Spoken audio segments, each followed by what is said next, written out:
Hey everyone, if you're a Subaru owner, chances are you might one day see that dreaded error code P0050. Well, if that day is today, you are in the right place. We're going to break down exactly what it is and how to get it fixed. So let me guess, you're driving and the car just feels off, right? Kind of sluggish, maybe the acceleration isn't what it used to be. The mechanics call this poor drivability, and it's the #1 sign, usually paired with that lovely check engine light staring back at you. Okay, so let's get right into it. What is this P0050 code really telling us? Let's figure out what it means for your car's performance. Yeah, that feeling of poor drivability, it's not in your head. It's a real recognized symptom tied directly to this error code. Basically, your car is telling you, hey, my engine isn't running at its best. And that usually means you're burning more gas and creating more emissions than you should be. All right, so what's with that weird string of letters and numbers? P0050 isn't just random. It's a very specific message. Let's translate that technical car speak into plain English, shall we? So the full official name is HO2S, Heater Control Circuit Bank 2 Sensor 1. I know, it's a mouthful. But believe it or not, every single part of that name points us to exactly where the problem is. Let's start with the first part, HO2S.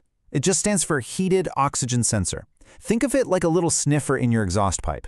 Its whole job is to measure the amount of unburned oxygen, which helps your car's computer get that fuel-to-air mixture just right.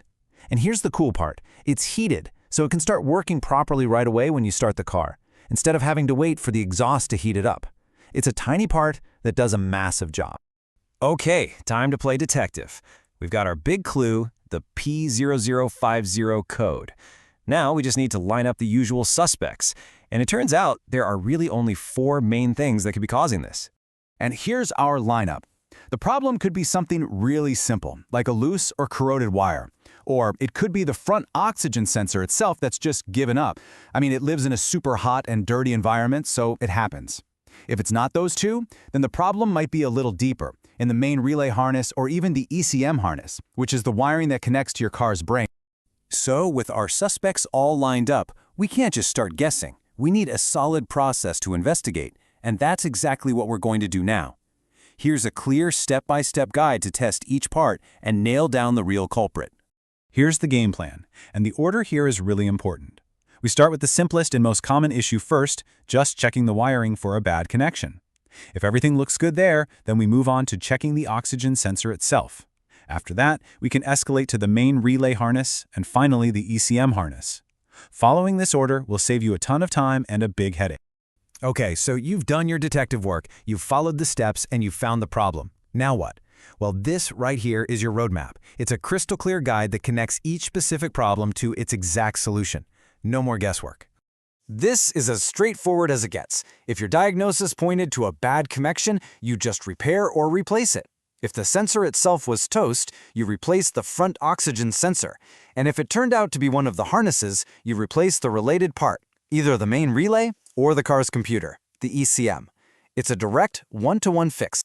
And just like that, you are fully equipped. By following this simple, logical flow, you can go from seeing that code to figuring out the cause and applying the right fix. That check engine light is no longer some big, scary mystery. It's just a problem you now know how to solve. And let's wrap up with this key takeaway. By following the steps outlined, you can successfully diagnose and repair Subaru code P0050. It's all about having the right information and a clear plan. With this approach, you can totally take control of the issue and get your Subaru running like it's supposed to. Good luck with the fix!